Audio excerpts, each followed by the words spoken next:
Student ఏం చేస్తే అంటే ఎక్కువ మార్క్ టెస్ట్ రాస్తే అటువంటి క్వశ్చన్స్ పిక్ చేసుకున్నాం, ఈజీ క్వశ్చన్ పిక్ చేసుకుని టఫ్ క్వశ్చన్ వదిలేయాలనే మైండ్ సెట్కి రావాలంటే మార్క్ టెస్ట్ రాస్తే బాగుంటుందా ఎలా?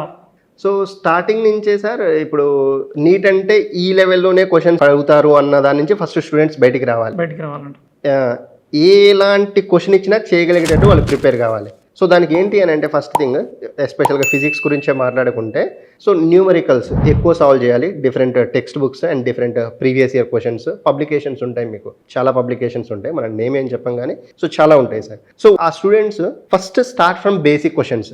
ఒక చాప్టర్ తీసుకున్నారనుకోండి, కైనమెటిక్సే తీసుకున్నారు, సో బేసిక్ క్వశ్చన్ స్టార్ట్ చేయి. దాని తర్వాత నెక్స్ట్ లెవెల్కి వెళ్ళు, కొంచెం టఫ్నెస్ ఇంక్రీజ్ చేసి దాని తర్వాత ఇంకో లెవెల్కి వెళ్ళు. సో అట్లా నువ్వు అడ్వాన్స్డ్ క్వశ్చన్ సాల్వ్ చేసే స్టేజ్కి రావాలి. అప్పుడే నీ నీట్ పేపర్ అనేది క్లియర్ అవుతుంది. లేదు సో నీట్ అంటే ఇలాంటి క్వశ్చన్సే అడుగుతారు అన్న థాట్తోని నువ్వు ఓన్లీ కొన్ని సెట్ ఆఫ్ క్వశ్చన్స్ ఈ చాప్టర్ నుంచి ఇవి తప్పితే వేరే అడగరు అన్న థాట్తో నువ్వు వెళ్ళావనుకో ఆ ప్రిపరేషన్ స్ట్రాటజీతోని, సో డెఫినెట్గా అక్కడ దెబ్బతింటారు మళ్ళీ. సో మార్క్ టెస్ట్లలో కూడా టఫ్ ఉన్నవి అటెంప్ట్ చేయండి. డెఫినెట్గా కొన్ని టఫ్ ఉంటాయి సార్, కొన్ని మార్క్ టెస్ట్లు కొన్ని పబ్లికేషన్స్ వాళ్ళు ఇచ్చేవి టఫ్ ఉంటాయి, అవే అటెంప్ట్ చేయి.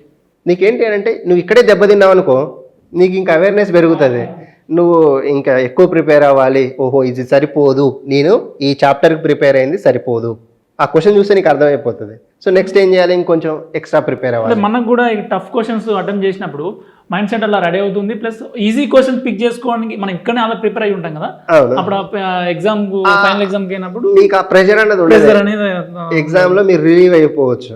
సో జస్ట్ మీకు ఎగ్జామ్ పేపర్ చూస్తారు, 45లో నీకు కావాల్సిన క్వశ్చన్స్ పిక్ చేసుకుంటావు. లెట్సే నీకు ఒక 120 మార్క్స్ కావాలి, లేదంటే 130, 120 to 150 is the safe score in physics sir జనరల్గా మాట్లాడుకుంటే. సో ఆ 150 రావాలి అంటే ఏ క్వశ్చన్ చేయాలని అప్పుడే పిక్ చేసుకుంటావు. సో దానికి నీకు ఎప్పుడు కాన్ఫిడెన్స్ వస్తుంది అని అంటే నువ్వు డిఫరెంట్ టైప్ ఆఫ్ క్వశ్చన్స్ చేసినప్పుడు ఒక చాప్టర్కి సంబంధించి అప్పుడు నీకు ఆ కాన్ఫిడెన్స్ వస్తుంది. లేదు ఇక నేను రెగ్యులర్గానే మామూలుగా ప్రిపేర్ అయ్యి వెళ్ళిపోయా అంటే సో అక్కడికి వెళ్ళాక మళ్ళీ సేమ్ క్యారీ అవుతుంటుంది.